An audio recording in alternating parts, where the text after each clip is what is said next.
15 फरवरी को लूसी के बच्चे हुए थे, जिसमें से 2 मर गए थे, 1 बचा था ज़िंदा।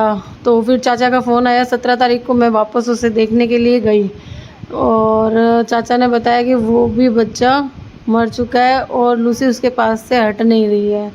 और ये देखो, जैसे ही मैं पहुंची, चीकू दौड़ा भागी शुरू हो गई है, कूदा कूदी शुरू हो गई है इसकी। खुशी आ गई है इसके। और मैं ये सोच रही हूँ कि ये अगर यहाँ से अंदर जाएगा तो कालू वनीला के साथ में लड़ाई हो जाएगी। और अभी लूसी का मामला सीरियस चल रहा है, तो मेरी बेटी ने कहा कि नहीं, ये लड़ाई नहीं करेंगे क्योंकि कालू और चीकू की दोस्ती हो चुकी है, अब कोई टेंशन की बात नहीं है। मैंने कहा हो जाएगी, उसने कहा नहीं होगी। मैंने कहा लड़ाई हो जाएगी, उसने कहा नहीं होगा। तो उनकी तो लड़ाई हो ना हो, हम दोनों की ज़रूर हो जाती, मगर कोई बात नहीं, इनकी लड़ाई नहीं होगी, उससे पूरा भरोसा था।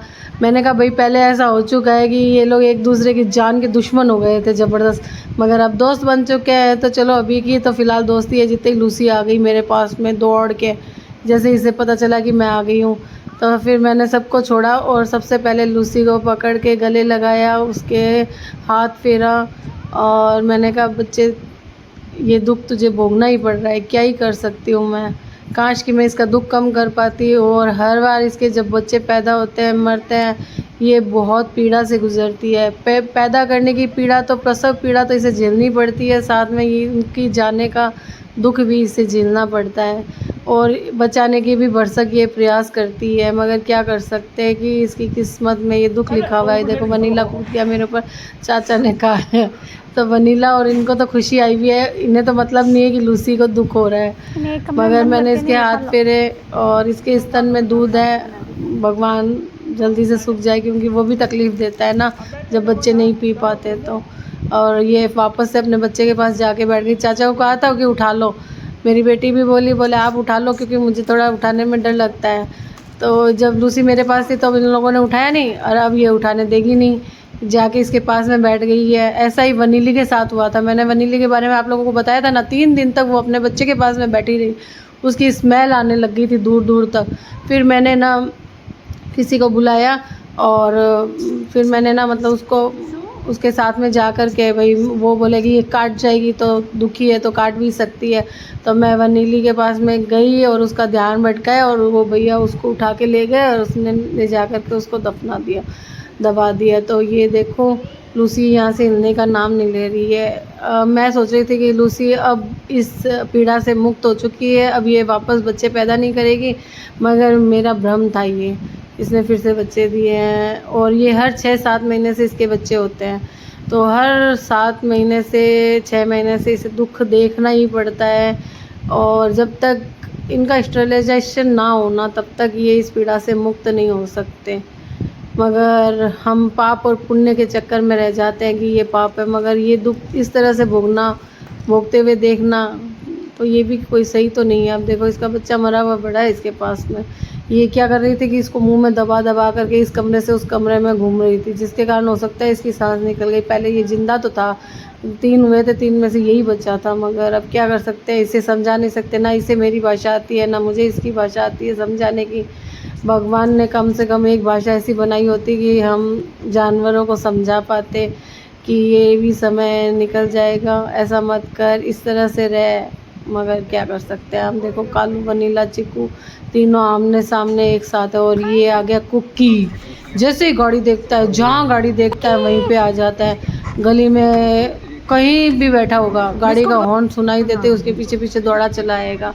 और जैसे ही आता है उसको रोटी देते हैं। और गाय पहुंच चुकी है हमारी जो बड़ी वाली जगह है वहाँ पे, जहाँ पे इनके लिए बहुत बड़े जगह में व्यवस्था की हुई है। सब आराम आराम से एक एक जना बैठ सकता है। और यहाँ पे घूमने की भी जगह है। जब इनको सुबह खोलते हैं तब पूरे दिन घूमते रहते हैं, फिर शाम को वापस बांध देते हैं। तो देखो, अब यहाँ पे ये छोटे छोटे बच्चे दौड़ा भागी भी कर सकते हैं। वहाँ पे तो सब एक के साथ एक, मतलब स्पेस ही नहीं था कि आराम से बैठे घूमें कुछ करें, क्योंकि अब ये बढ़ चुके हैं। हमने इनके जैसे लोग तो बछड़े होते हैं उनको निकाल देते हैं, हमने तो बछड़ों को भी अभी नहीं निकाला है। और मैं इनके बारे में भी आपको आगे एक और बात बताऊँगी जो कि बहुत ख़ास है। तो ये देखो, कुकी रात को जैसे ही गाड़ी आई है आ गया और अब इसका नाचना कूदना शुरू हो गया। मैं सोचती थी कि मतलब मैं किसी को हिलाऊंगी, ये अपने से ना हमें ढूंढ लेते हैं, हम इनको नहीं ढूंढते, ये हमें ढूंढ लेते हैं। इनको पता चल जाता है, और ये मतलब इतना मतलब फ्रेंडली है कि कोई हद नहीं है। इनको पता भी चल जाता है कि है ना किस व्यक्ति के पास में इन्हें कूदना है। अब यहाँ पे आ करके इस तरह से मिलना, ये इस तरह से लिट जाएगा पैरों में, मतलब इसे पटाने के सारे तरीके आते हैं। और ये पहचान भी जाता है कि इसी के साथ में ऐसा करना है। यहाँ पे अब खाएगा पिएगा चला जाएगा, मतलब एक फ़िक्स टाइम पे गाड़ी के साथ में ये ज़रूर आएगा। इसका नियम बन गया है यहाँ आने के बाद में। मैं सोचती थी कि यहाँ पे तो मैं किसी को भी नहीं हिलाऊंगी, क्योंकि लूसी कालू वनीला को बैठने देने की जगह और खाना देने की वजह से कंटिन्यू उनको आदत हो गई थी हमारी। ऐसी आदत मैं किसी को भी नहीं डालना चाहती, क्योंकि फिर मुझे उसे भी रखने की व्यवस्था करनी पड़ेगी। अब जैसे जिम्मी को तो मैं ला नहीं पाई, वनीली को मैं ला नहीं पाई, अब मैं कुक्की को भी छोड़ के जाऊँ, ऐसा दुख मैं अब झेल नहीं सकती। इसीलिए मैं चुन्नी को भी ठीक है खाना दे देते हैं, डरपोक है। कई बार सोचती हूँ कि अंदर बिठा लूँ, फिर मैं सोचती हूँ रहने दो, अंदर नहीं बिठाएंगे, अंदर बिठाने से फिर आदत पड़ जाएगी। अभी ये भी अंदर आना चाहता है, मगर मैंने कहा नहीं, अंदर शेरू है, अगर गेट खुला रह गया तो बाई चांस इसकी फाइटिंग हो जाएगी इसके साथ में। हालांकि ये तो लड़ सकता है, ऐसी कोई बात नहीं है। जिनके घर पे ये बैठा रहता था, जब ये उनको भी छोटा सा ये पपी के रूप में मिला था, मतलब जब छोटा था तब, तो वो दूध पिलाते थे खिलाते थे। अब जैसे ये बड़ा हो गया तब उन्होंने इसकी परवाह करनी छोड़ दी, तब ये इधर उधर घूमने लग गया। अब अपनी व्यवस्था इसे खुद करनी है, इसे समझ आ गया और इसे लग रहा है यहाँ पे खाना मिलेगा। और ये पहुँच गए घर सर नहीं घर, शेरू सर बैठे हैं और अब इनके हालचाल पूछे जा रहे हैं, खाना वाना खाया कि पूछा जा रहा है। तो ये तो 5 स्टार है भाई, क्या ही बेटा शेरू।